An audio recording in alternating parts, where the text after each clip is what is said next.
નમસ્કાર વિદ્યાર્થી મિત્રો, કેમ છો બધા? મજામાં?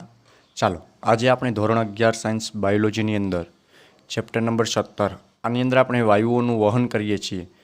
હવે વાયુઓના વહનની અંદર આજના લેક્ચરની અંદર આપણે 17.4.2નો ટોપિક છે. એ ટોપિકનું નામ છે કાર્બન ડાયોક્સાઇડ. કેવું? કાર્બન ડાયોક્સાઇડનું વહન એટલે કે ટ્રાન્સપોર્ટ ઓફ કાર્બન ડાયોક્સાઇડ આપણે આવું કહીએ છીએ. તો આજના લેક્ચરની અંદર આપણે CO2નું વહન કેવી રીતના થાય છે આપણા શરીરમાં એ અભ્યાસ કરવાનો છે. હવે સૌ પ્રથમ જોઈએ, CO2 હિમોગ્લોબિન દ્વારા કાર્બોમિનો હિમોગ્લોબિન સ્વરૂપમાં વહન પામે છે, જે આશરે કેટલું 20થી 25% આ પ્રકારે આંશિક દબાણના હિસાબે એની સાથે સંબંધિત જોડાય છે. હવે આપણે કોષોની અંદર જે વહન જોવા મળે છે એ વહન વિશે થોડીક ચર્ચા આપણે કરીએ. તો એ વહનની ચર્ચાની અંદર આપણે કાર્બન ડાયોક્સાઇડ કઈ રીતના એક જગ્યાએથી બીજી જગ્યાએ વહન કરે છે એના ઉપર આપણે થોડી ચર્ચા કરવાની છે. તો સૌપ્રથમ કાર્બન ડાયોક્સાઇડના વહનની અંદર આપણે એની બેઝિક માહિતીઓ લઈ લે. કાર્બન ડાયોક્સાઇડની તો કાર્બન ડાયોક્સાઇડની બેઝિક માહિતીમાં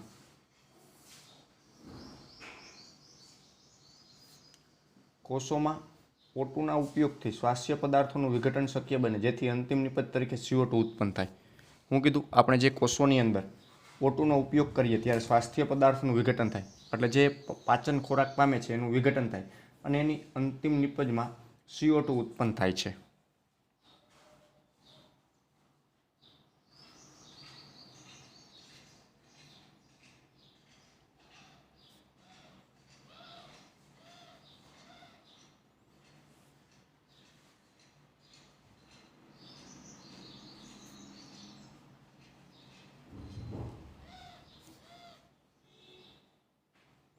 શ્વાસ્ય પદાર્થોનું વિઘટન શક્ય બને છે, જેની અંતિમ નિપજ તરીકે CO2 ઉત્પન્ન થાય છે.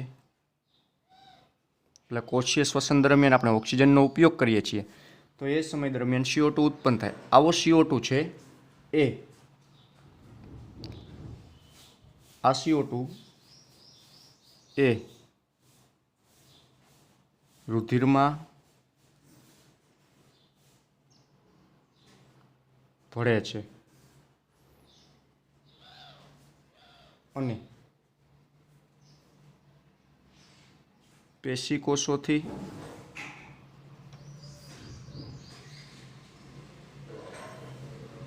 ફેફસા સુધી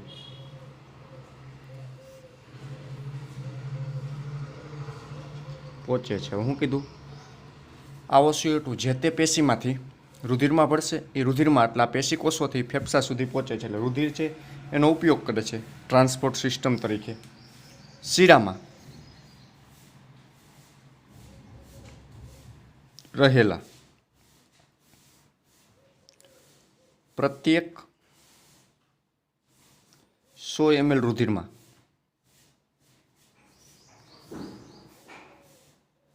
શિરામાં રહેલા પ્રત્યેક 100 ml રુધિરમાં આશરે 52 ml CO2 રહેલા હોય છે. શિરામાં કીધું, બરાબર. હવે શિરાની જગ્યાએ આપણે અહીંયા ધમની શબ્દ લઈએ. ધમનીમાં રહેલા પ્રત્યેક 100 ml રુધિરમાં આશરે 48 ml CO2 રહેલો હોય છે. જો આ 4 ml છે ને, 52માંથી 4 ml બાદ થયો, 48 વધ્યો, એ ફુફુસીય સપાટીએ ફેફસામાં મુક્ત થાય, ઉશ્વાસમાં બહાર કાઢીએ અને બંધારણ માટે આટલો 48 ml જમાડીએ છીએ. તેથી જ્યારે ફેફસામાં શ્વસન વાયુઓની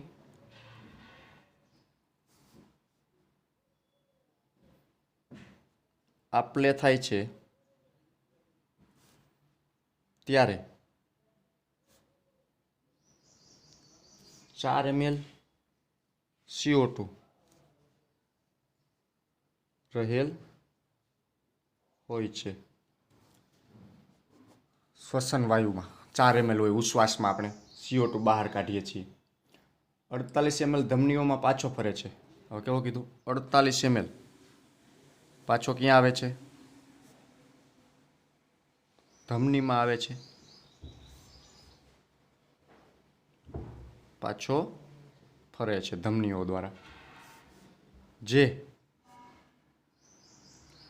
બાયકાર્બોનેટ, કેવો સ્વરૂપ કીધું? બાયકાર્બોનેટ એ સંયોજન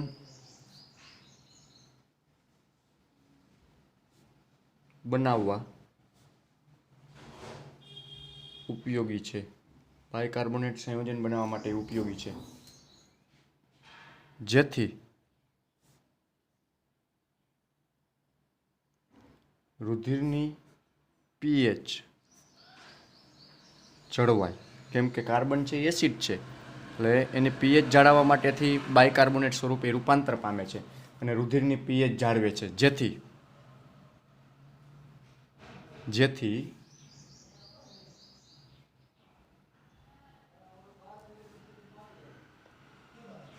રુધિરની પીએચ એ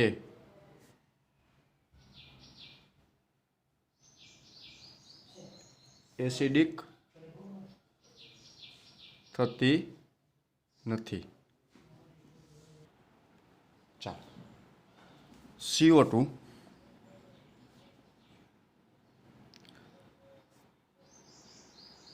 નું વહન, CO2 નું વહન O2 ના વહન કરતા 20 ગણું વધારે ઝડપી અને સરળ હોય છે। શું કામ આવું થાય છે? તો કે O2 છે એ સરળતાથી દ્રાવ્ય છે, એટલા માટે CO2 છે એ O2 કરતાં સરળતાથી દ્રાવ્ય છે, એટલે CO2 નું વહન O2 કરતાં 20 ગણું વધારે હોય, એટલા માટે CO2 નું વહન વધારે હોય છે। હવે આ જે CO2 નું વહન છે એ જુદા જુદા સ્વરૂપે જોવા મળે છે। કેવા સ્વરૂપે? રુધિર દ્વારા CO2 નું વહન કયા કયા પ્રકારે જોવા મળે છે? તો 2 પ્રકારે, ભૌતિક દ્રાવણ સ્વરૂપે અને રાસાયણિક દ્રાવણ સ્વરૂપે। કેવા સ્વરૂપે? ભૌતિક અને રાસાયણિક ઘટક સ્વરૂપે જોવા મળે છે। તો CO2 નું વહન આ 2 ભૌતિક અને રાસાયણિક ઘટક સ્વરૂપે જોવા મળે છે। તો આપણે એનો ચાર્ટ દ્વારા સમજીએ। પેલા નાનો એવો ચાર્ટ, CO2 નું વહન,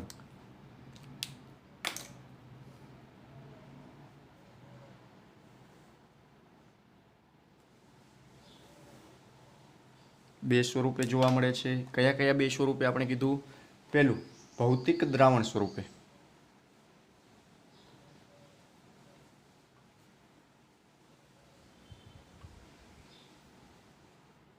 ભૌતિક દ્રાવણ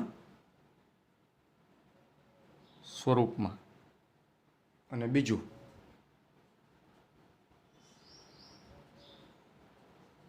રાસાયણિક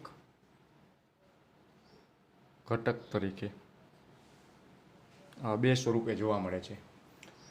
ભૌતિક દ્રાવણ સ્વરૂપે કેવા સ્વરૂપે જોવા મળે? તો ભૌતિક દ્રાવણ સ્વરૂપે આપણે જોઈએ ને, તો ભૌતિક દ્રાવણ સ્વરૂપે 10% H2CO3 કાર્બનિક એસિડ સ્વરૂપે જોવા મળે। કેવું? આ છે ને એને કાર્બનિક એસિડ કહેવામાં આવે, કાર્બનિક એસિડ સ્વરૂપે જોવા મળે છે। અને રાસાયણિક ઘટક છે ને એમાં 2 પ્રકારે જોવા મળે। રાસાયણિક ઘટકમાં પાછા એના પેટા 2 પ્રકાર પડે છે।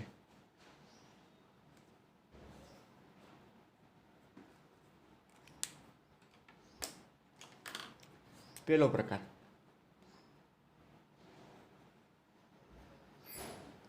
કાર્બોમિનો ઘટક અને બીજો બાય કાર્બોનેટ સ્વરૂપે. આ બે ઘટક સ્વરૂપે જોવા મળે છે. આ બંને ઘટકોમાં કયા પ્રકારે હોય છે? તો કે 20%, 10% આ થયું. આ રાસાયણિક 90% થાય.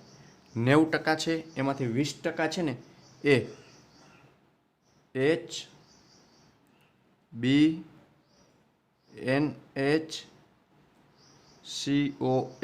આવા સ્વરૂપે, એટલે એને કાર્બોમિનો હિમોગ્લોબિન સ્વરૂપે કહેવાય. કેવું કહેવાય? કાર્બોમિનો હિમોગ્લોબિન સ્વરૂપે. અને 70% છે ને એ રક્તકણ.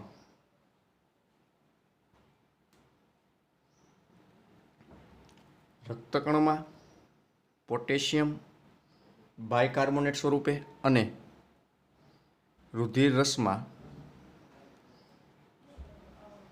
સોડિયમ બાયકાર્બોનેટ સ્વરૂપે વહન પામે છે. તો આ પ્રકારે બંનેના વહન જોવા મળે છે. કાર્બોમિનો ઘટક સ્વરૂપે 20%, બાયકાર્બોનેટ સ્વરૂપે 70%. ઓકે, હવે આપણે આને ડિટેલમાં ભણવાનું. ભૌતિક દ્રાવણ અને રાસાયણિક દ્રાવણ બંનેમાં કેવા પ્રકારે અને કઈ રીતના વહન પામે છે એના વિશે આપણે થોડોક ડિટેલમાં અભ્યાસ કરવાનો છે.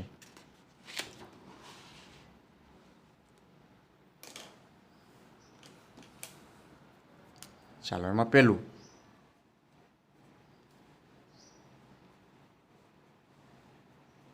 ભૌતિક દ્રાવણ સ્વરૂપમાં. કેવા કીધા? ભૌતિક દ્રાવણ સ્વરૂપે કાર્બન ડાયોક્સાઇડનું વહન કયા પ્રકારે થાય છે? તો ભૌતિક દ્રાવણ સ્વરૂપે આપણે કાર્બન ડાયોક્સાઇડનું વહન જોતા હોય તેમાં પહેલું સૌપ્રથમ પાણીનો અણુ પ્લસ CO2, આ બે વચ્ચે પ્રક્રિયા થાય. પાણીનો અણુ અને CO2 એટલે શું બનશે? કાર્બનિક એસિડ સ્વરૂપે વહન પામે. બરાબર? રુધિર રસના પાણી સાથે CO2 સાથે સંયોજાય કાર્બનિક એસિડમાં રૂપાંતર પામે.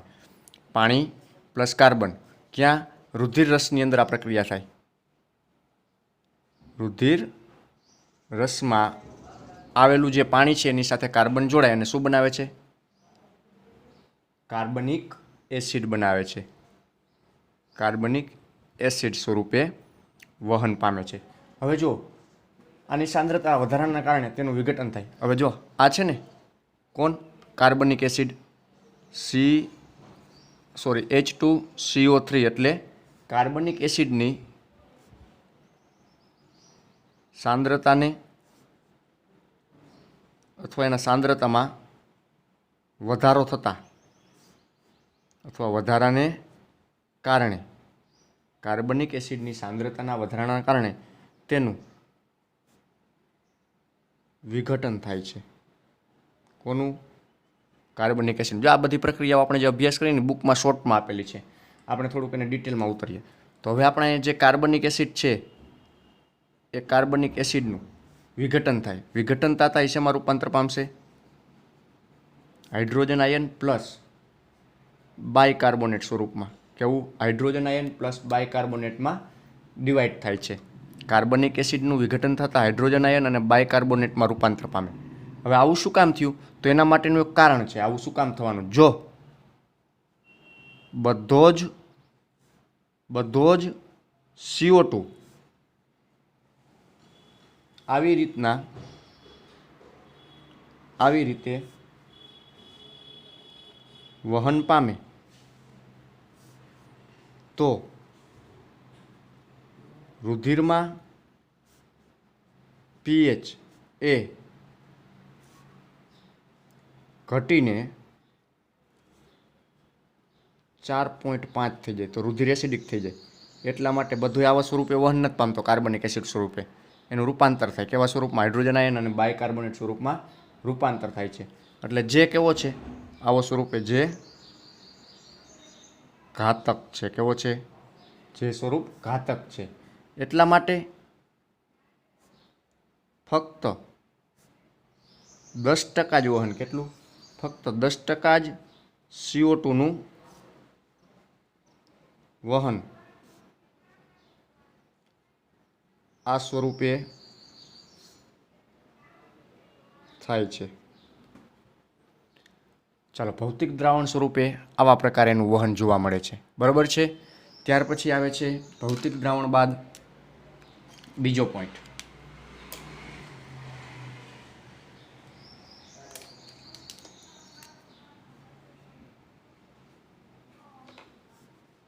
રાસાયણિક ઘટક.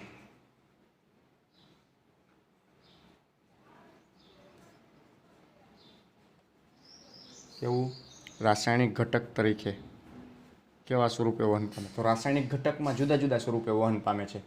રાસાયણિક ઘટકમાં બે કીધા, કાર્બોમિનો ઘટક અને બાયકાર્બોનેટ સ્વરૂપે. આપણા આગળના ગ્રાફમાં જોયું ને અહીંયા જો કાર્બોમિનો ઘટક અને બાયકાર્બોનેટ સ્વરૂપે, એ બે સ્વરૂપે વહન પામે. તેમાં આપણે પહેલું જોવાનું છે.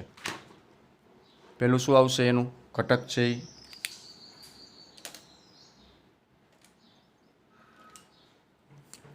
એનો પહેલો ઘટક, એટલે આપણે એને એ કહીએ.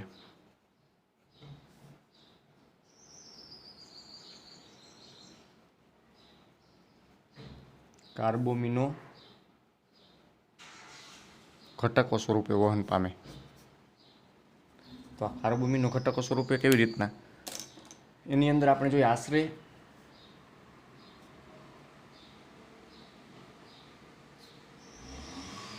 20% જથ્થો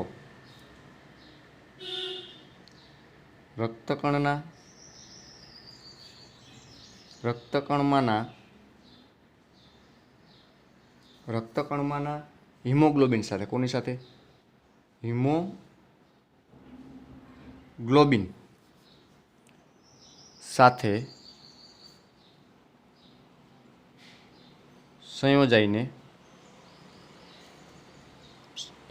સાથે સંયોજાઈને શું બનાવશે?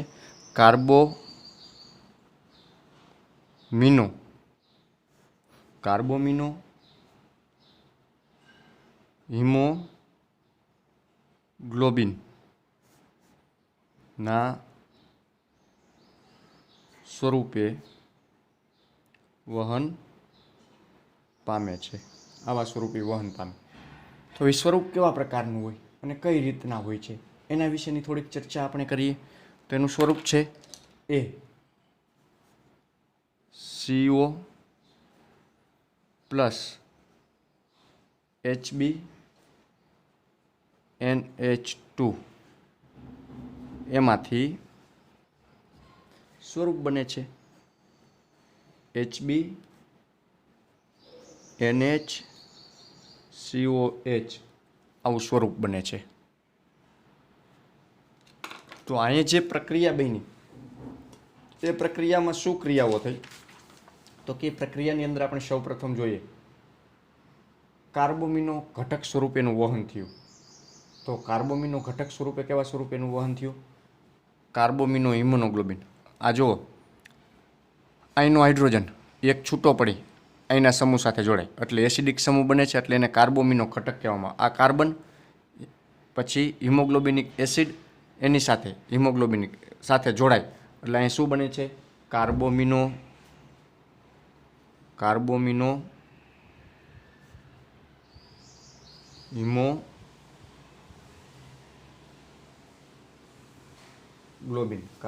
હિમોગ્લોબિન આવા સ્વરૂપે એની સંરચના જોવા મળે છે.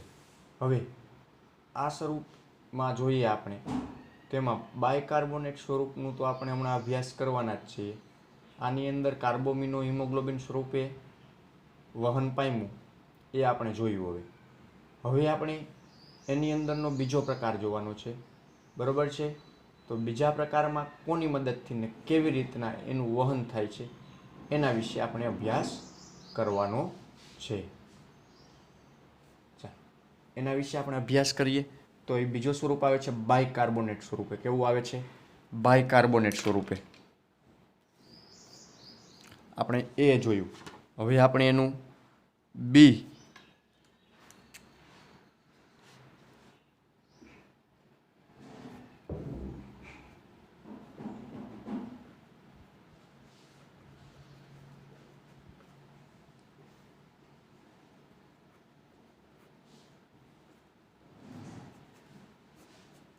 બાયકાર્બોનેટ સ્વરૂપે જોવામાં આવે. તો બાયકાર્બોનેટ સ્વરૂપે જોઈએ ને તો એમાં લગભગ 70% વહન થાય છે. કેટલું થાય છે? 70% વહન થાય. 70% વહન છે એ કેવા સ્વરૂપે થશે? બાયકાર્બોનેટ સ્વરૂપે વહન થાય છે. તો આ 70% છે ને એના બે ભાગ પડે છે. પહેલો ભાગ છે ને એ રક્તકણ દ્વારા. શેના દ્વારા? રક્તકણમાં, એટલે કે આરબીસી દ્વારા એનું વહન થાય છે, જેને ઇરિથ્રોસાઇટ કહેવામાં આવે છે. એના દ્વારા વહન થાય છે. અને બીજું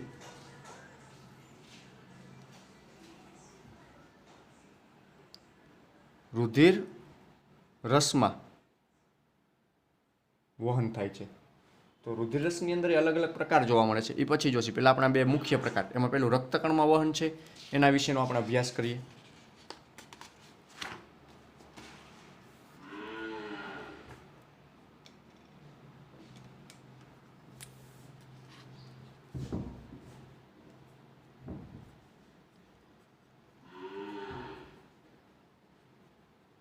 ચાલો, રક્તકણમાં અથવા આરબીસીમાં કઈ રીતના વહન પામે છે એની ચર્ચા કરીએ.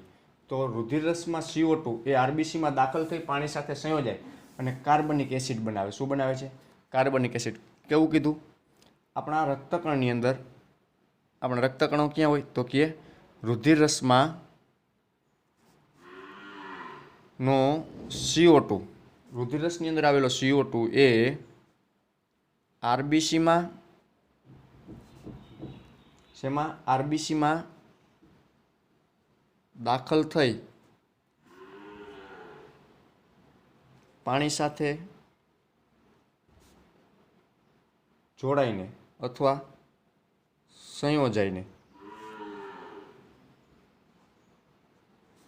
શું બનાવે છે? કાર્બનિક એસિડ બનાવે છે. આવા કાર્બનિક એસિડ સ્વરૂપે ઉત્પન્ન થાય છે. તો કાર્બનિક એસિડ કેવા સ્વરૂપે ઉત્પન્ન થાય છે એની સંરચના જોઈએ. તો એની સંરચનાની અંદર આપણે જોઈએ તો આ પાણીનો અણુ પ્લસ કાર્બન, આ બંને જોડાશે. પાણીનો અણુ ને કાર્બન જોડાતા એમાંથી શું બને છે? H2CO3. એટલે એ શું બન્યું? કાર્બનિક એસિડ. હવે આવો કાર્બનિક એસિડ બન્યો અને આપણે કેવું કહેશે? કાર્બનિક એસિડ. હવે આ કાર્બનિક એસિડની સંરચના જોઈએ ને આપણે તો એ પ્રતિવર્તી ક્રિયા કરે. કેવી પ્રતિવર્તી?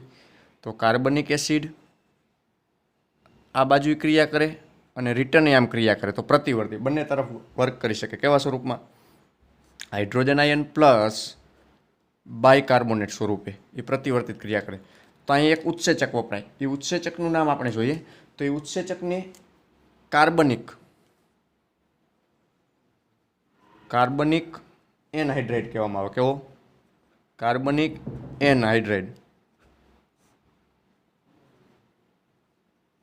કાર્બનિક એનહાઇડ્રેટ ઉત્સેચકની હાજરીમાં આ ક્રિયા કરે છે. તો આ પ્રતિવર્તી ક્રિયા. આમાંથી આઈ થાય ને આમાંથી આઈ થાય.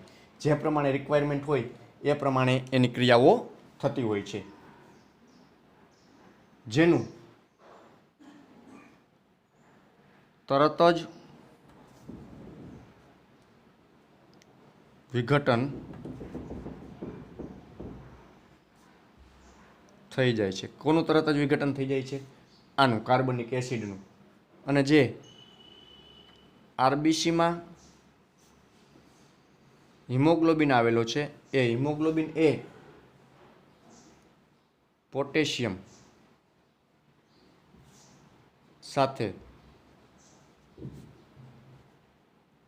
સંયોજાય છે. કોની સાથે સંયોજાય? પોટેશિયમ સાથે. તો જેથી કેવી પ્રક્રિયા થશે? હવે હું કીધું તરત જ વિઘટન થાય. વિઘટન થતાં પોટેશિયમ પ્લસ હિમોગ્લોબિન, કે પ્લસ હિમોગ્લોબિન એટલે પોટેશિયમ હિમોગ્લોબિનિક બનશે. જેવું કહેવામાં આવશે પોટેશિયમ હિમોગ્લોબિન. આપણે O2ના વહનમાં જોયું હતું, બરાબર છે. હવે આવું પોટેશિયમ હિમોગ્લોબિનિક છે ને એ આની સાથે પ્રક્રિયા કરે. કોની સાથે? આની સાથે. તો potassium haemoglobinic plus hydrogen ion plus bicarbonate. હવે એની નિપજ સ્વરૂપે શું મળશે? તો કે એની નિપજ સ્વરૂપે હાઇડ્રોજન આયન આની સાથે જોડાઈ જશે પોટેશિયમની જગ્યાએ. એટલે HB બનશે, હિમોગ્લોબિનિક એસિડ પ્લસ પોટેશિયમ બાયકાર્બોનેટ. એટલે અહીં શું થયું? આ હાઇડ્રોજન આયન છે ને, આ હાઇડ્રોજન આયન અહીંયા પોટેશિયમની જગ્યાએ આવશે અને આ પોટેશિયમ અહીં બાયકાર્બોનેટની જગ્યાએ આવશે, બાયકાર્બોનેટ સાથે સંયોજાય. આ પોટેશિયમ બાયકાર્બોનેટ સાથે જોડાય, આ હાઇડ્રોજન હિમોગ્લોબિન સાથે જોડાય. એટલે અહીંયા શું બન્યું? હિમોગ્લોબિનિક એસિડ બન્યું. આ શું બન્યું? હિમોગ્લોબિનિક એસિડ.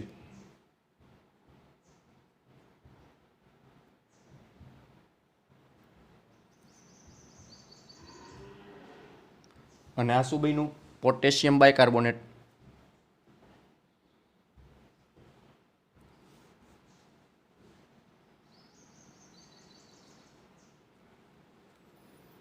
આવી બે પ્રક્રિયાઓ બની. બરોબર, આ પહેલી પ્રક્રિયા થઈ.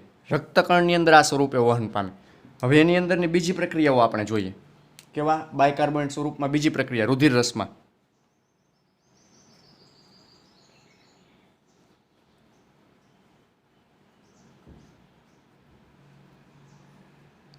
રુધિર રસમાં વહન.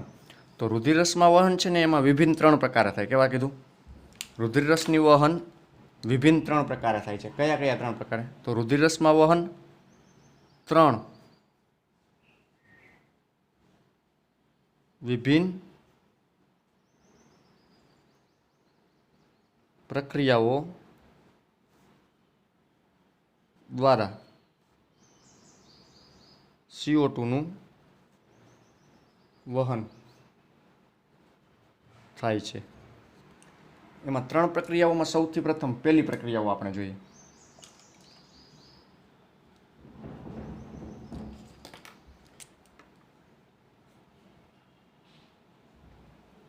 સ્મોલ એમાં દર્શાવીએ. બરોબર, એની પહેલી પ્રક્રિયાને આપણે સ્મોલ એ વડે દર્શાવીએ. ફોસ્ફેટ બફર સ્વરૂપે. કેવા સ્વરૂપે?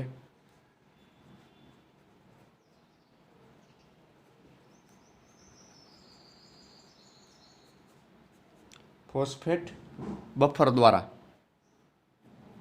એનું વહન થાય. તો ફોસ્ફેટ બફર દ્વારા કયા પ્રકારે વહન થાય? તો સૌપ્રથમ જે ડાયસોડિયમ હાઇડ્રોજન ફોસ્ફેટ સાથે આલ્કલાઇન ફોસ્ફેટ જોડાય છે. એટલે આલ્કલાઇન ફોસ્ફેટ કોની મદદથી જોડાશે? તો કે આવો આલ્કલાઇન ફોસ્ફેટ એટલે જે આપણે કાર્બનિક એસિડ કીધું એ કાર્બનિક એસિડ એની સાથે જોડાય છે. તો એની સાથેની પ્રક્રિયા જોઈએ. સોડિયમ પણ કેવો? ડાયસોડિયમ કીધું. ડાયસોડિયમ એટલે 2 સોડિયમ પ્લસ ફોસ્ફેટ બફર એટલે હાઇડ્રોજન ફોસ્ફેટ થયું. એક આવો અણુ કોની સાથે? કાર્બનિક એસિડ સાથે જોડાય. તો આનું નામ શું આપણે કીધું? ડાયસોડિયમ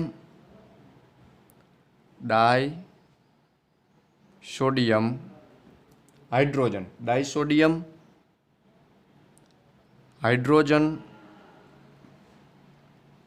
ફોસ્ફેટ આવા સ્વરૂપે કોની સાથે? કાર્બનિક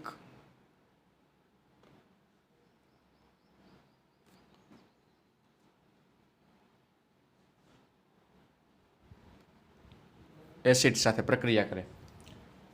હવે જો કાર્બનિક એસિડ સાથે પ્રક્રિયા કરતા આમાં શું ફેરફાર થાય? કાર્બનિક એસિડ સાથે પ્રક્રિયા કરતા સોડિયમ છે ને એ અહીંયા આવી જાય.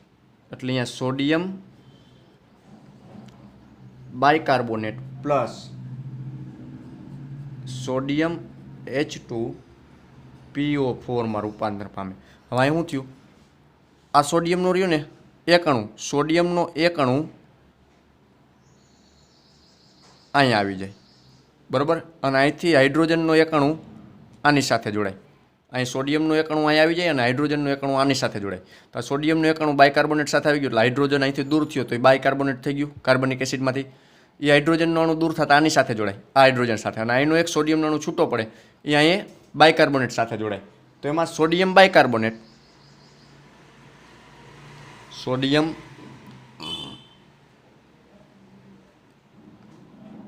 બાયકાર્બોનેટ અને બીજું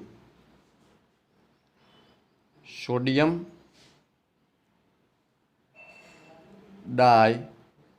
હાઇડ્રોજન. શું કામ ડાય કીધું? 2 હાઇડ્રોજન અને ફોસ્ફેટ સમૂહ છે આખો. તો આવા સ્વરૂપે એ વહન પામે છે. શેમાં? ફોસ્ફેટ બફર સ્વરૂપે. બરાબર છે. પહેલો રુધિરરસમાં પહેલું સ્વરૂપ. હવે આપણે એનું બીજું સ્વરૂપ જોઈએ. રુધિરરસની અંદર કેવા પ્રકારે વહન પામે છે? તો રુધિરરસની અંદર એનું બીજું સ્વરૂપ આપણે જોઈએ.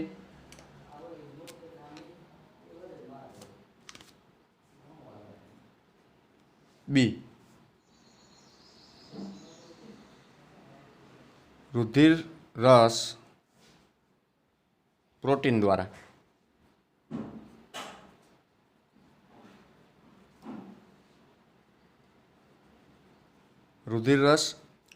દ્વારા એનું કેવા પ્રકારે વહન થઈ જોઈએ? તો રુધિરરસ પ્રોટીન દ્વારા એનું વહન છે એ કેવા પ્રકારે થાય છે?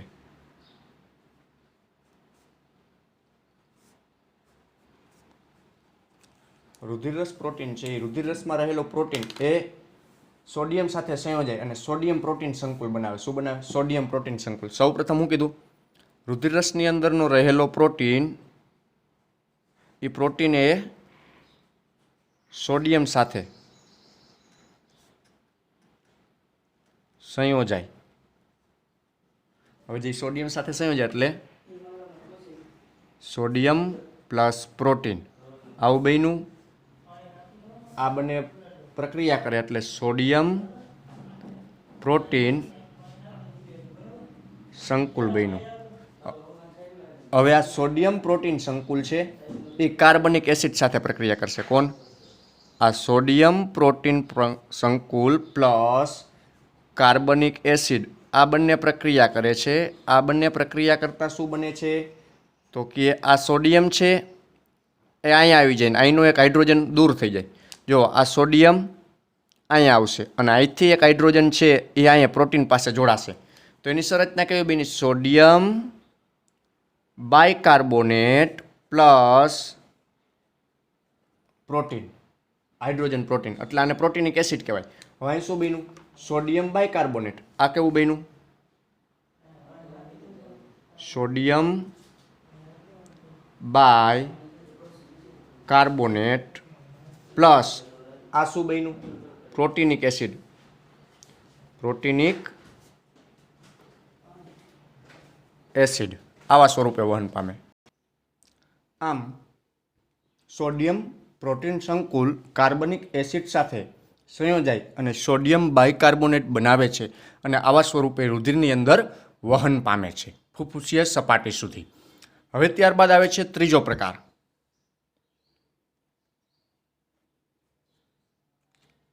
જેનું નામ છે ક્લોરાઇડ સ્થળાંતર.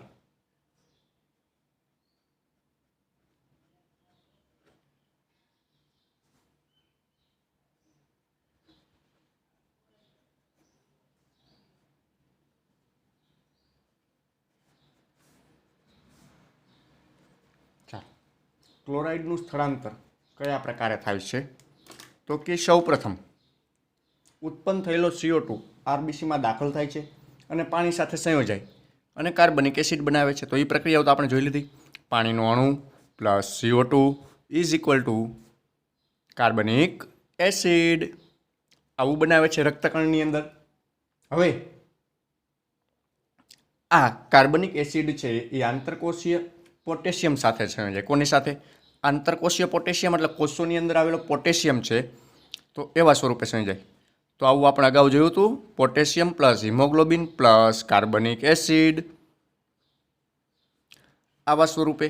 હવે આ સ્વરૂપ રૂપાંતર પામે એટલે અહીંનો હાઇડ્રોજન છે એ એક હાઇડ્રોજન અહીંયા વહી જાય અને અહીંનો પોટેશિયમ છે એ અહીંયા આવી જાય.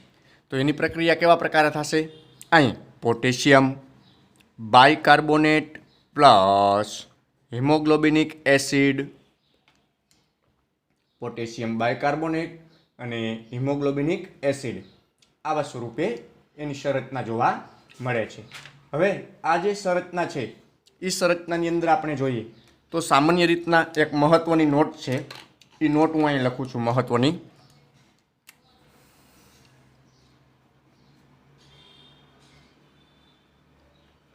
સામાન્ય રીતે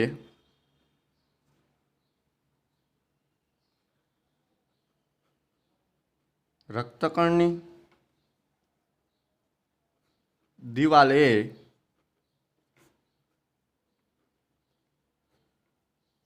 ઋણ આયન જેવા કે Cl માઇનસ બાયકાર્બોનેટ માટે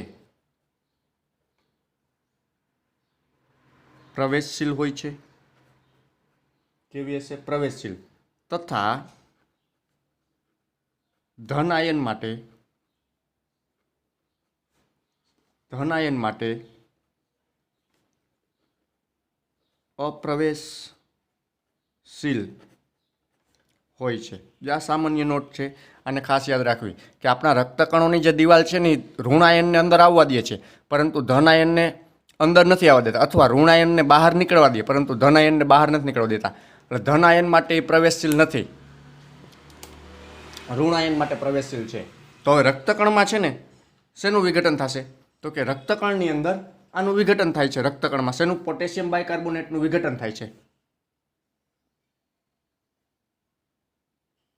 રક્તકણમાં પોટેશિયમ બાયકાર્બોનેટનું વિઘટન થાય છે. પોટેશિયમ બાયકાર્બોનેટ આનું વિઘટન થશે રક્તકણની અંદર. પોટેશિયમ બાયકાર્બોનેટ છે એનું વિઘટન થતા એ પોટેશિયમ ધન આયન પ્લસ બાયકાર્બોનેટ ઋણ આયન આવા સ્વરૂપમાં રૂપાંતર પામે છે. બરોબર છે. હવે આ ધન આયન છે ને એ રુધિરરસમાં પ્રસરણ પામશે. રક્તકણમાં આયોનિક અસમતુલા સર્જાય. રક્તકણની અંદર આયોનિક અસમતુલા સર્જાય એટલે આ રુધિરરસમાં પ્રવેશ પામે, આ નો પ્રવેશ પામે, ધન આયન છે એટલા માટે. આવી જ રીતના રુધિરરસમાં સોડિયમનું વિઘટન થાય. આ ક્યાં થયું? રક્તકણમાં. તો એવી જ રીતના રુધિરરસમાં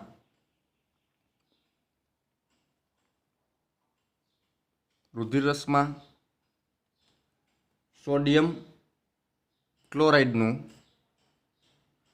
વિઘટન થાય છે. તો રુધિરરસમાં જે સોડિયમ ક્લોરાઇડનું વિઘટન થાય છે, બરોબર છે, એ આપણે જોઈએ. તો સોડિયમ ક્લોરાઇડનું કેવી રીતના થશે?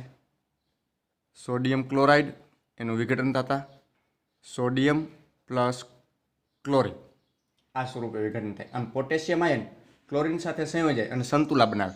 પોટેશિયમ અને ક્લોરિન સંયોજાય, સોડિયમ અને બાયકાર્બોનેટ સંયોજાય, અસંતુલા સર્જાય. એટલે તો એ પ્રક્રિયા આપણે જોઈએ એમના. ક્લોરિડનું સ્થળાંતર કહેવામાં. આ ઘટનાને શું કહેવાય? ક્લોરિડનું સ્થળાંતર. આ એકબીજા સાથે સંયોજાય તો આ પોટેશિયમ પ્લસ ક્લોરિન સંયોજાય એટલે પોટેશિયમ ક્લોરાઇડ બને. તો આ જે ઘટના થઈ એ ઘટનાને કેવું કહેવામાં આવશે? આ જે ઘટના રુધિરરસમાં સોડિયમનું વિઘટન આ પ્રકારે થયું. હવે પોટેશિયમ અને ક્લોરિન બંને જોડાશે. બરોબર છે. ક્લોરિન છે એ રક્તકણમાં જશે અને સોડિયમ બાયકાર્બોનેટ છે એ રુધિરરસમાં આવશે. તો એ પ્રકારે ક્લોરાઇડનું સ્થળાંતર થયું. ક્યાંથી ક્યાં? ક્લોરાઇડ છે એ રુધિરરસમાંથી રક્તકણમાં પ્રવેશે છે, તો એને ક્લોરાઇડનું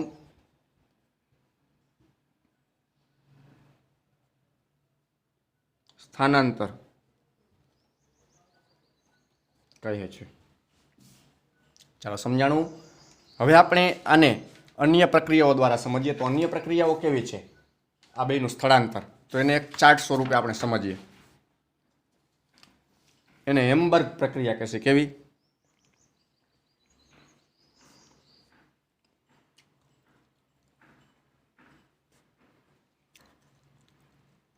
હેમ્બર્ગ પ્રક્રિયા. આ પ્રક્રિયા બે વસ્તુઓ વચ્ચે થાય છે. રુધિરરસ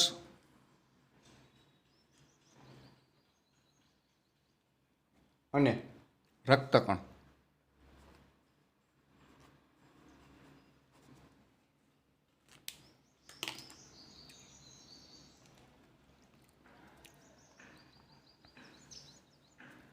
રુધિરરસ અને રક્તકણ વચ્ચે આ પ્રક્રિયા થાય છે. તો રુધિરરસમાં શું આવેલું છે? સોડિયમ ક્લોરાઇડ એનું વિઘટન થાય એટલે સોડિયમ પ્લસ ક્લોરાઇડ માઇનસ આવું થાય છે. બરોબર છે. હવે આવું ક્લોરાઇડ છે ને એનું સ્થળાંતર રક્તકણમાં થાય. ક્યાં થાય? આવું ક્લોરાઇડનું સ્થળાંતર રક્તકણમાં થાય. તો એ સમયે રક્તકણમાં કઈ પ્રક્રિયા થાય છે? તો કે રક્તકણની અંદર શું આવેલું? Potassium bicarbonate. આવા પોટેશિયમ બાયકાર્બોનેટનું વિઘટન થતાં પોટેશિયમ પ્લસ બાયકાર્બોનેટ છૂટું પડે છે. તો આ પોટેશિયમ ક્લોરિન સાથે જોડાય છે એટલે આવું બન્યું પોટેશિયમ પ્લસ ક્લોરિન. તો પોટેશિયમ ક્લોરિનમાં રૂપાંતર પામે છે. આવી પ્રક્રિયા થઈ. હવે અહીંનું જે આ હતું કેવું? બાયકાર્બોનેટ એ બાયકાર્બોનેટ કોની સાથે જોડાશે? એ રક્તકણમાંથી રુધિરરસમાં આવશે આયોનિક સંતુલન જાળવવા માટે. તો એ સોડિયમ સાથે જોડાશે. સોડિયમ પ્લસ બાયકાર્બોનેટ એટલે સોડિયમ બાયકાર્બોનેટ બને છે. તો આવી પ્રક્રિયાઓ થાય છે. બરાબર છે. આ પ્રક્રિયા છે ને, આખી પ્રક્રિયાને ક્લોરાઇડનું સ્થળાંતર કહેવાય. કેવું કહેવામાં આવે છે? આ પ્રક્રિયા થઈ એટલે ક્લોરાઇડ છે એ રુધિરરસમાંથી રક્તકણમાં આવ્યો તો એને આપણે કેવું કહીએ છીએ? ક્લોરાઇડનું સ્થળાંતર.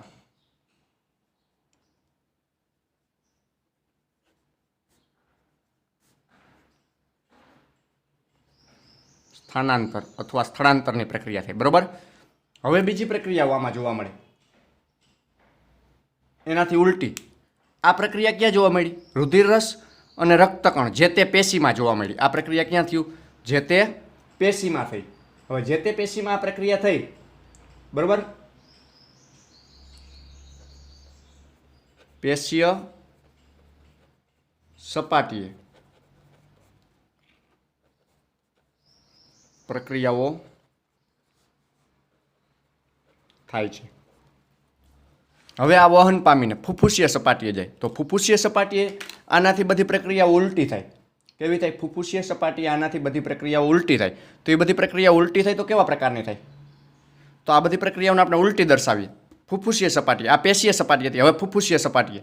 તો ફુફ્ફુસીય સપાટીએ પણ રુધિરરસ અને રક્તકણમાં જેમ જોવા મળે છે એમ જ આપણે અહીં દર્શાવીએ છીએ. અહીંયા કેવી પ્રક્રિયા હતી? તો કે આ સોડિયમ બાયકાર્બોનેટ સ્વરૂપે વહન પામ્યું હતું. સોડિયમ બાયકાર્બોનેટ એ ફુફ્ફુસીય સપાટીએ જઈને છૂટું પડે. Sodium plus bicarbonate. બરોબર છે. એવી જ રીતના અહીંયા કેવું હતું? KCl એ ફેફસાની સપાટીએ જઈને છૂટું પડે. પોટેશિયમ ને ક્લોરાઇડ આ બે છૂટું પડ્યું. આ છે ને એનું સ્થળાંતર ક્યાં થશે? રક્તકણની અંદર થશે. અને આનું સ્થળાંતર રુધિરરસની અંદર થશે. આ બેનું સ્થળાંતર થયું તો એને આપણે કેવું કહીએ? પ્રતિસ્થળાંતર. પહેલાં સ્થળાંતર થયું તો હવે પ્રતિસ્થળાંતર એટલે વિરુદ્ધ થયું. પાછું આ બંને જોડાઈ જાય. અહીં કોણ? સોડિયમ અને chlorine. Sodium plus chlorine, sodium chloride. અને અહીંયા પોટેશિયમ પ્લસ બાયકાર્બોનેટ જે પોટેશિયમ બાયકાર્બોનેટમાં રૂપાંતર પામશે. તો આ જે પ્રક્રિયા થઈ એ પ્રક્રિયાને આપણે કેવી કહીએ? આ પ્રક્રિયાને પ્રતિસ્થળાંતર. પણ કોનું? ક્લોરાઇડનું પ્રતિ સ્થાનાંતર. એટલે પ્રતિ એટલે પાછું હતું ને એને પ્રકારે સ્થળાંતર. પહેલાં રુધિરરસમાંથી રક્તકણમાં આવ્યો હતો ક્યાં? પેશીય સપાટીએ. પાછું ફુફ્ફુસીય સપાટીએ છે ને એ કેવું થાય છે? તો કે ફેફસાની સપાટીએ પ્રતિસ્થળાંતર થાય. એટલે પાછું ક્લોરાઇડ છે એ રક્તકણમાંથી રુધિરરસમાં આવે અને બાયકાર્બોનેટ છે એ રુધિરરસમાંથી રક્તકણમાં જાય. તો આ પ્રકારે પ્રક્રિયાઓ જોવા મળે છે. હવે જે આવી પ્રક્રિયાઓ થાય છે એમાં રુધિરરસમાં સોડિયમ બાયકાર્બોનેટ તથા રક્તકણમાં શું આવેલું હોય છે? Potassium chloride. એના સિવાય હવે ફુફ્ફુસીય સપાટી બીજી એક આવી પ્રક્રિયા થાય. આપણે અગાઉ O2ના વહનમાં જોઈ ગયા. બરોબર. હિમોગ્લોબિનિક એસિડ, ઓક્સી હિમોગ્લોબિનિક એસિડ. આવું ઓક્સી હિમોગ્લોબિનિક એસિડ પોટેશિયમ સાથે જોડાય તો ક્યારે જોડાશે? અહીં જે પોટેશિયમ છૂટું પડ્યું એની સાથે જોડાય છે. બરોબર. અને અહીંનો એક હાઇડ્રોજન છૂટો પડે છે એ આની સાથે જોડાય જે કાર્બનિક એસિડ બને છે. તો આવા પ્રકારની પ્રક્રિયા થાય છે. અને આવા પ્રકારે આખી પ્રક્રિયા છે ક્લોરાઇડનું પ્રતિસ્થળાંતર અને સ્થળાંતર કહેવામાં આવે છે. તો આ પ્રકારે CO2નું વહન છે એ આપણે જોવા મળે છે. તો આજના લેક્ચરમાં આપણે અહીંયા સુધી રાખશું. બાકીનું આવતા લેક્ચરમાં અભ્યાસ કરશી. જે આગળની પ્રક્રિયાઓ બાકી છે એ આપણા બુકમાં જો આ કાર્બનનું વહન છે ને એક પેરેગ્રાફમાં આપ્યું છે. આપણે એને ડિટેલમાં સમજ્યા. હવે આવતા લેક્ચરની અંદર આપણે શ્વસનનું નિયમન અને શ્વસન તંત્રની અનિયમિતતા વિશેનો અભ્યાસ કરશી. ચાલો આજનો લેક્ચર અહીંયા પૂર્ણ કરીએ. અસ્તુ વિદ્યાર્થી મિત્રો.